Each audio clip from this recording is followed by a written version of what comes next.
Okay, so today we're going to be talking about the different kinds of baits that you might use for fishing. So this tackle box here has got mainly a bunch of different baits that are used for bass or crappie that are typically caught around here in Kansas, or here at least in Topeka ponds. So the different types of baits. So some of these you might have some spinner baits. They deal with, they have these on them. They basically are shiny, and what happens is, just like the term spinner, they spin in the water and the sunlight will reflect off of them to attract the fish. Also going forward with it, so you have different sizes of baits too, that like you can look, these are very similar baits, but this one is about half the size of this one. So it's important to realize, you know, sometimes you might need a heavier, sometimes you might need something lighter to use. You might also use one of these two. These are typically, they swim, or as you reel them in, they sit about an inch or about a foot below the surface, and usually are to attract those types of, or those fish that are sitting a little bit lower in the water. I think it's also important to realize that with all the baits here, that you could use so much more bait. You could use live bait, you could use just about anything else. Some other baits that could be used to drop toward the bottom to catch different species of fish, such as maybe a catfish. So yeah. So on this pole right here, we have a swivel. What we do with this swivel is, you can see there's a little baby knot used to tie onto the edge. What we typically use this swivel for is if we like to change our baits a lot. So typically I would think a rule of thumb is anywhere from maybe 6 to 10 casts.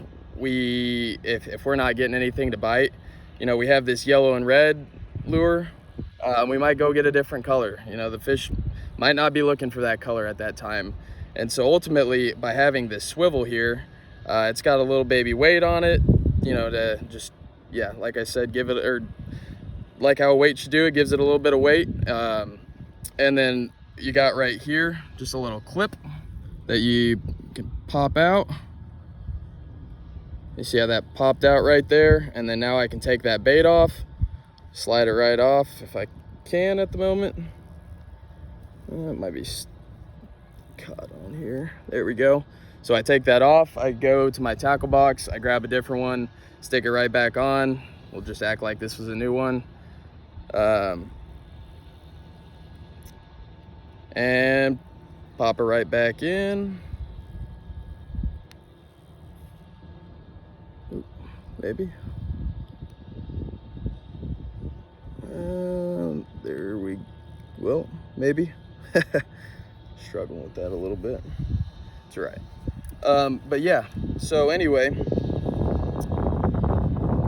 would like to use that swivel as opposed to just constantly tying on different types of lures. We use the swivel, make our lives a little bit easier if we want to use 5 to 10 different baits, or maybe even more, maybe less, I don't know.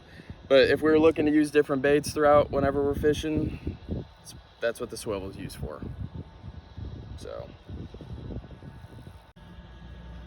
So with this pole right here, this is kind of a beginner pole. This has a button on it that we would use whenever we were actually trying to cast the line. So when we look to cast the line, there's multiple ways you can do it. The way that I would traditionally say to do it is, if you were just standing out on the edge of a pond, you might, you know, just sling it from the side like this. So I'll show you how to bring it back a little bit.